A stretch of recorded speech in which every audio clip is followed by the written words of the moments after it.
करंथियों के नाम पौलुस रसूल का दूसरा खत और उसका 13वां बाब जो 14 आयत पर मुश्तमिल है। ये तीसरी बार मैं तुम्हारे पास आता हूं। 2 या 3 गवाहों की जुबान से हर एक बात साबित हो जाएगी।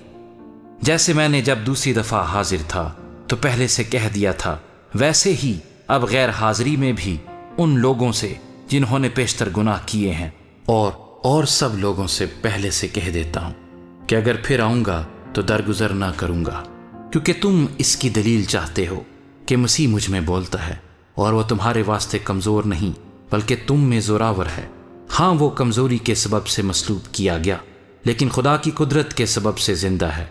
और हम भी उसमें कमज़ोर तो हैं, मगर उसके साथ खुदा की उस कुदरत के सबब से जिंदा होंगे जो तुम्हारे वास्ते है।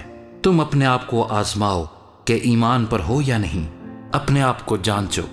क्या तुम अपनी बाबत ये नहीं जानते कि यीशु मसीह तुम में है, वरना तुम नामकबूल हो। लेकिन मैं उम्मीद करता हूं कि तुम मालूम कर लोगे कि हम तो नामकबूल नहीं, और हम खुदा से दुआ करते हैं कि तुम कुछ बदी ना करो, ना इस वास्ते कि हम मकबूल हों बल्कि इस वास्ते कि तुम नेकी करो, चाहे हम नामकबूल ही ठहरे। क्योंकि हम हक के बरखिलाफ कुछ नहीं कर सकते, मगर सिर्फ हक के लिए कर सकते हैं। जब हम कमज़ोर हैं और तुम जोरावर हो तो हम खुश हैं और ये दुआ भी करते हैं कि तुम कामिल बनो।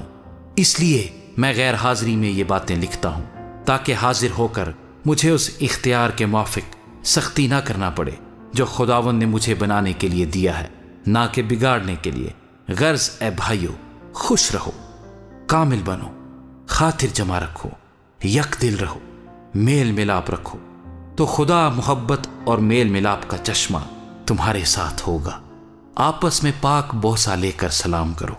सब मुकद्दस लोग तुमको सलाम कहते हैं। खुदावंद यीशु मसीह का फजल और खुदा की मोहब्बत और रूहुल कुद्स की शिराकत तुम सब के साथ होती रहे।